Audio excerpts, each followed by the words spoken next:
ৰাজ্যত জৈৱিক কৃষি উৎপাদনৰ ক্ষেত্ৰত ব্যাপক কেলেংকাৰী সংঘটিত হৈছে আৰু এই মুহূৰ্তত আমি কাজিৰঙাত উপস্থিত আছোঁ আৰু কাজিৰঙাৰ পৰা মই পৰিৱেশ এই মুহূৰ্তত দেখুৱাবলৈ ভিডিঅ' জাৰ্নেলিষ্ট স্বৰাজ হাজৰিকাক মই অনুৰোধ জনাইছোঁ। আচলতে যদি চোৱা যায় ৰাজ্যত জৈৱিক কৃষি উৎপাদনৰ নামত ভয়ংকৰ দুৰ্নীতিৰ অভিযোগ ইতিমধ্যে উত্থাপন হৈছে আৰু কাগজে কলমে সীমাবদ্ধ হৈ পৰিছে কোটিটকীয়া জৈৱিক কৃষি উৎপাদন প্ৰকল্প আৰু একাংশ কামৰ যি নমুনা সেই নমুনা অতি নিম্নমানৰ আৰু এক প্ৰকাৰ লুণ্ঠন সংঘটিত হোৱাৰ কথা ইতিমধ্যে প্ৰকাশ হৈছে। আমি এই মুহূৰ্তত উপস্থিত আছোঁ Bokakhat agro organic producer company লিমিটেডৰ কাৰ্যালয়ত আৰু এই মুহূৰ্তত দেখা পোৱা গৈছে যে এই যিটো কাৰ্যালয় এই কাৰ্যালয়টোত আছে 6জন বোৰ্ড অফ ডাইৰেক্টৰ। ইয়াৰে যদি চোৱা যায় প্ৰহ্লাদ বৈষ্ণৱ বৰুৱা, ধ্ৰুৱায়ন গোস্বামী, ঐশ্বৰ্য বৰা, জুহি হালৈ, জ্যোতিষ্মান বৰা, পংকজ কলিতা আৰু ইয়াৰে আচলতে জ্যোতিষ্মান বৰা আৰু পংকজ কলিতাৰ সলনিৰ যি প্ৰচেছ সেই প্ৰচেছ ইতিমধ্যে চলি থকাৰ কথা ইতিমধ্যে ইয়াৰ যিগৰাকী ডাইৰেক্টৰ সেই ডাইৰেক্টৰগৰাকীয়ে ইতিমধ্যে উল্লেখ কৰিছে। যিগৰাকী প্ৰহ্লাদ বৈষ্ণৱ বৰুৱা তেখেতে ইতিমধ্যে উল্লেখ কৰিছে আৰু তেখেতৰ ইতিমধ্যে আমি মন্তব্য আমি প্ৰেৰণ কৰিছোঁ। সমান্তৰালকৈ যদি চোৱা যায় আমি এটা কথা উল্লেখ কৰিব লাগিব যে এই যিকেইজন বোৰ্ড অফ ডাইৰেক্টৰত থকা যিকেইজন ব্যক্তি সেই ব্যক্তিকেইজন আটাইকেইজনে হয়তো আচলতে আটাইকেইজনে কাজিৰঙাৰ হোৱাটো সত্য আৰু এটা কথা আমি উল্লেখ কৰিব লাগিব যে আটাইকেইজনেই এক প্ৰকাৰ শিক্ষিত নিবনুৱা যুৱক।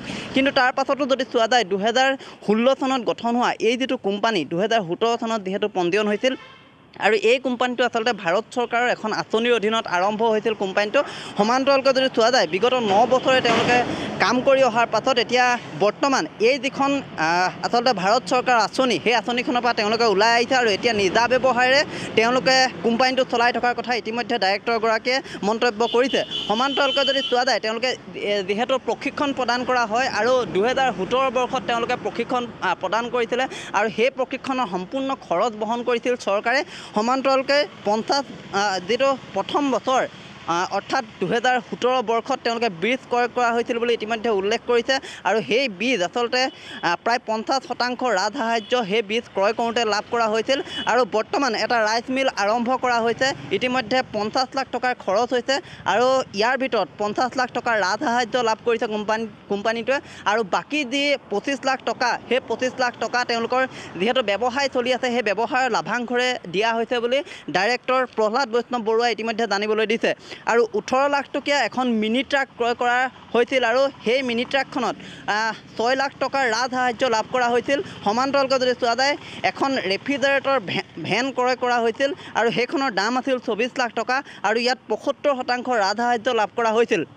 ইয়াৰ সমান্তৰালকৈ যদি চোৱা যায় আমি এটা কথা উল্লেখ কৰিব পাৰিম যে ট্ৰেক্টৰ পাৱাৰ টিলাৰ লাভ কৰা হৈছিল চৰকাৰৰ পৰা আৰু সেই ট্ৰেক্টৰ পাৱাৰ টিলাৰ বিনিময়ত 75% ৰাজসাহাৰ্য লাভ কৰা হৈছিল।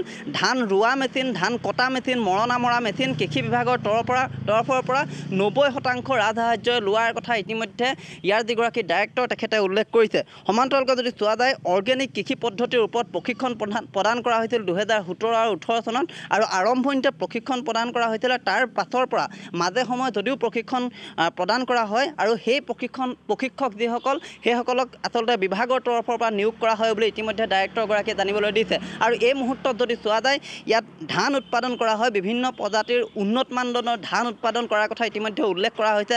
আদা হালধি উৎপাদন কৰাৰ কথা উল্লেখ কৰা হৈছে আৰু যিসমূহ ধান তাৰ ভিতৰত অত্যন্ত এটা গুৰুত্বপূৰ্ণ কথা তেখেতে উল্লেখ কৰিছে ব্লেক ৰাইচ। সেই ব্লেক ৰাইচৰ খেতি কৰি আচলতে যিসমূহ উৎপাদিত ফচল সেই ফচলসমূহ তামিলনাডু বা কেৰেলালৈ প্ৰেৰণ কৰা হৈছে। সমান্তৰালকৈ শুকান যি আদা হালধি উৎপাদন কৰা হয় সেয়া এক প্ৰকাৰ গুজৰাট আৰু মুম্বাইলৈ প্ৰেৰণ কৰাৰ কথা ইতিমধ্যে উল্লেখ কৰিছে আৰু এই যিসমূহ বীজ ক্ৰয় কৰা হয় এই বীজসমূহৰ আচলতে 50% ৰাজসাহাৰ্য লাভ কৰা হয় আৰু কাজিৰঙা অঞ্চলৰ আচলতে কৃষকসকল উপকৃত হোৱাৰ উদ্দেশ্যে হাতত লোৱা এই যিটো কোম্পানীটোৱে আচলতে কাজিৰঙাৰ কৃষকসকল উপকৃত হ'ব বুলি তেওঁলোকে কামখিনি আৰম্ভ কৰিছিলে, আগবঢ়াই নিছিলে আৰু সেই যি কোম্পানীটোৱে যিসমূহ ফচল উৎপাদন কৰিব বা ইতিমধ্যে কৰিছে সেয়া আচলতে বিদেশৰ ৰপ্তানি অথবা অনলাইন কৰাৰ ব্যৱস্থা হাতত লোৱা হৈছে বুলি ইতিমধ্যে উল্লেখ কৰা হৈছে। আৰু এই মুহূৰ্তত যদি চোৱা যায় আমি এটা কথা উল্লেখ কৰিব পাৰিম যে এই যিটো বোকাখাত এগ্ৰ অৰ্গেনিক কৃষি ফাৰ্ম গতিকে এইখনৰ যি কাম কাজ সেই কাম কাজ আচলতে আমি পৰৱৰ্তী সময়ত দেখুৱাম আচলতে যিসকল কৃষক সেই কৃষকসকল কিদৰে উপকৃত হৈছে। আৰু এই মুহূৰ্তত যদি চোৱা যায় ইয়াৰ যিগৰাকী বোৰ্ড অফ ডাইৰেক্টৰ থকা যিগৰাকী 6জন ব্যক্তি মনোজ প্ৰতিম শইকীয়া পৰৱৰ্তী সময়ছোৱাত আপুনি তথ্যসমূহ আমাক আগবঢ়াই যাব। এই মুহূৰ্তত আপোনাক ধন্যবাদ জ্ঞাপন কৰিছোঁ সবিশেষ তথ্যসমূহ আমাক জনোৱাৰ বাবে।